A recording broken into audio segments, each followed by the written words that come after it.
primeira tarefa: permitir a morte da mãe boa demais. No início do conto, a mãe está morrendo e deixa para a filha um legado importante. As tarefas psíquicas desse estágio na vida da mulher são as seguintes: aceitar o fato de que a mãe psíquica protetora, sempre vigilante, não é adequada para ser um guia para a futura vida instintiva da pessoa. A mãe, boa demais, morre. Assumir a realidade de estar só, de desenvolver a própria conscientização quanto ao perigo, às intrigas, à política. Tornar-se alerta sozinha, para seu próprio proveito. Deixar morrer o que deve morrer. À medida que a mãe boa demais morre, a nova mulher nasce. Na história, o processo da iniciação começa quando a mãe boa e amada morre. Ela não está mais lá para afagar o cabelo de Vasalisa. Na vida de todas nós, como filhas, surge uma hora em que a boa mãe da psique, aquela que nos serviu de modo correto e adequado em tempos passados, transforma-se numa mãe boa demais, aquela que, em virtude dos seus valores de proteção, começa a nos impedir de reagir a novos desafios e, portanto, de atingir um desenvolvimento mais profundo. No processo natural do amadurecimento, a mãe boa demais deve se tornar cada vez mais rarefeita. Deve definhar até que nos descobramos sós, para cuidar de nós mesmas de um novo modo. Embora sempre mantenhamos uma essência do seu carinho, essa transição psíquica natural nos deixa sós num mundo que não é maternal conosco. Mas espera aí. Essa mãe boa demais não é só o que ela aparenta ser. Debaixo da coberta, ela tem uma bonequinha para dar à filha. Existe algo da mãe selvagem por baixo dessa criatura. A mãe boa demais não pode, no entanto, cumprir plenamente esse papel, porque ela é a mãe dos dentes de leite, a mãe abençoada que todo bebê precisa para dar os primeiros passos no mundo psíquico do amor. Portanto, mesmo que essa mãe boa demais não consiga acompanhar a vida da menina a partir de um certo ponto, ela trata bem sua filha. Ela abençoa a menina com uma boneca. E isso, como descobrimos, é na realidade uma grande bênção. Esse dramático definhamento psicológico da mãe ocorre pela primeira vez quando a menina passa do ninho acolchoado da pré-adolescência para a selva frenética da adolescência. Para algumas meninas, porém, o processo de desenvolver uma mãe interior nova, mais esperta, a mãe chamada intuição, está apenas pela metade nessa época. E as mulheres com uma formação desse tipo vagueiam anos a fio, desejando profundamente a experiência completa da iniciação e se ajeitando da melhor maneira possível. Essa interrupção no processo iniciático da mulher ocorre por vários motivos, como por exemplo quando houve um excesso de problemas psicológicos no início da vida. Quando não houve uma presença uniforme da mãe suficientemente boa nos primeiros anos de vida. A iniciação pode também ser suspensa ou ficar incompleta por não haver tensão suficiente dentro da psique. A mãe boa demais tem a resistência de uma espantosa erva danina e sobrevive agitando suas folhas e superprotegendo a filha, muito embora o texto diga: sai de cena pelo lado esquerdo agora. Numa situação dessas, a mulher muitas vezes se sentem tímidas demais para seguir adiante e entrar na mata, oferecendo toda a resistência possível. Para elas, bem como para outras mulheres adultas, a quem os rigores da própria vida isolam e distanciam da sua vida profundamente intuitiva e cuja queixa muitas vezes é a de estarem extremamente cansadas de cuidar de si mesmas, existe uma cura eficaz e sábia, uma retomada da investigação ou uma nova iniciação irá restabelecer a intuição profunda, independente da idade de uma mulher. E é a intuição profunda que sabe o que é bom para nós, o que precisamos em seguida e chega a esse conhecimento com uma rapidez incrível, bastando que prestemos atenção ao que ela indique. A iniciação de Vasalisa começa quando ela aprende a deixar morrer o que precisa morrer.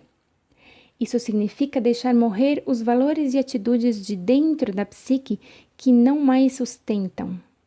Os que devem ser examinados com especial atenção são aqueles dogmas há muito aceitos que tornam a vida segura demais, que superprotegem, que fazem a mulher andar com passinhos rápidos em vez de com longas passadas.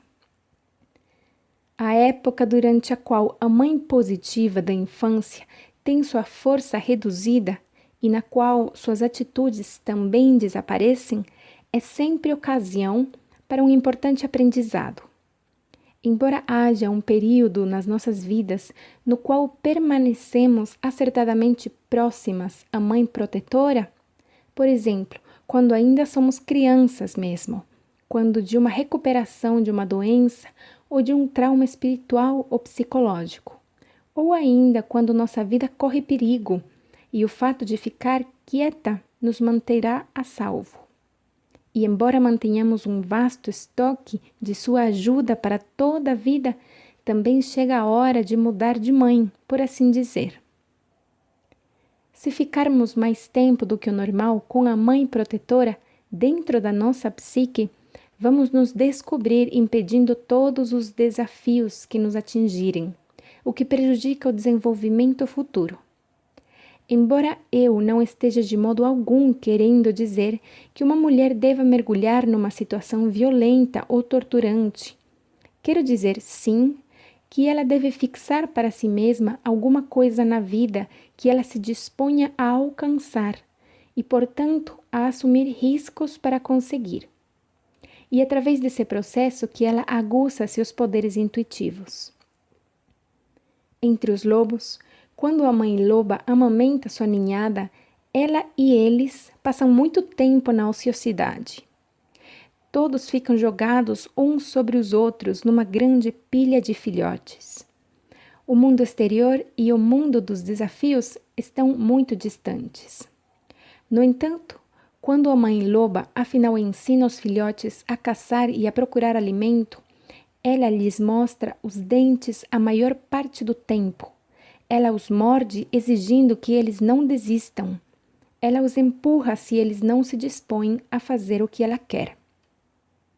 E assim, é com o objetivo de atingir um desenvolvimento maior que trocamos a protetora mãe interior, que era tão adequada a nós quando éramos menores, por um outro tipo de mãe, a que vive ainda mais embrenhada nos ermos psíquicos, a que é tanto acompanhante quanto mestra.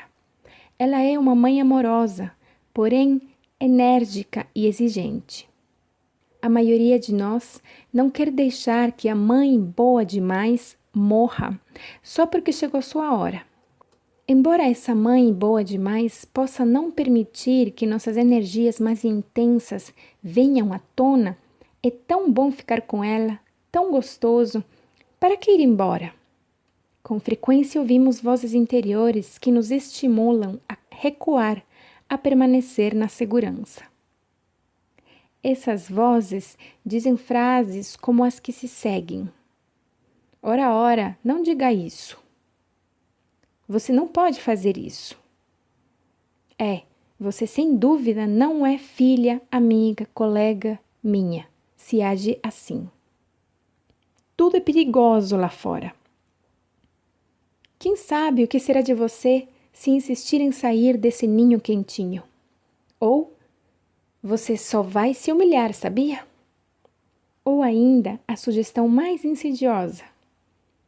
Finja que você está se arriscando, mas em segredo continue aqui comigo. Todas essas são vozes da mãe boa demais, assustada e bastante desesperada dentro da psique.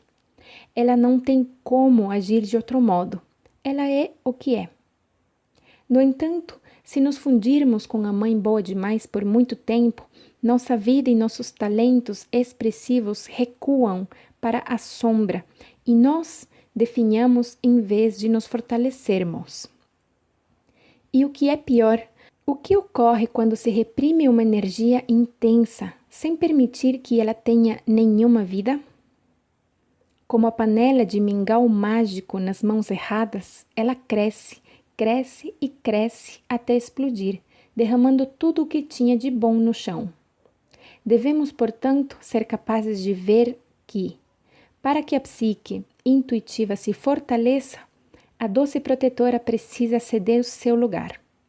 Ou, talvez com maior fidelidade à realidade, nós acabamos nos descobrindo expulsas daquele colóquio agradável e aconchegante. Não por termos planejado que isso acontecesse, nem por estarmos inteiramente prontas. Ninguém jamais está inteiramente pronto, mas porque há algo à nossa espera no início do bosque, e o nosso destino é ir ao seu encontro. Guillaume Apollinaire escreveu, abro aspas, nós os conduzimos até a borda e pedimos que voassem. Eles não arredaram pé. Voem, dissemos.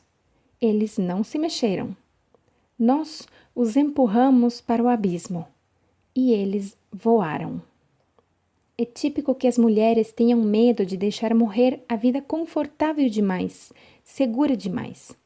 Às vezes, a mulher se dedicou com a proteção da mãe boa demais e, por isso, deseja continuar ad infinitum. Ela precisa estar disposta a sentir alguma ansiedade ocasional, ou então seria melhor que permanecesse no ninho. Pode ocorrer que uma mulher tenha medo de não ter segurança ou certeza, mesmo por um curto período de tempo. Ela apresenta desculpas em quantidade maior do que a dos pelos de um cachorro. Ela só precisa mergulhar e ficar sem saber o que vem depois. É a única atitude que irá recuperar sua natureza intuitiva.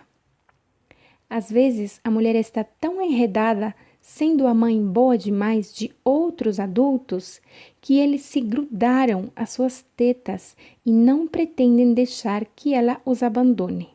Nesse caso, a mulher tende a afastá-los a coices e continuar assim mesmo.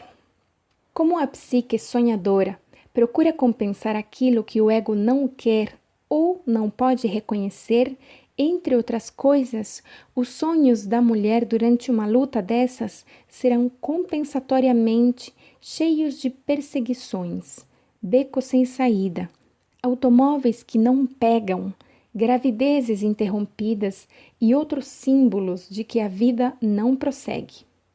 Nas suas entranhas, a mulher sabe que existe um toque de morte ao insistir em ser aquela pessoa boa demais por muito tempo.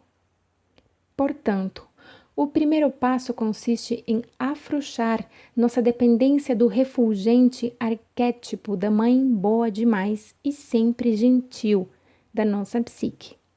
Largamos a teta e estamos aprendendo a caçar. Há uma mãe selvagem à espera para nos ensinar. Nesse meio tempo, a segunda tarefa consiste em depender da boneca enquanto aprendemos sua utilização.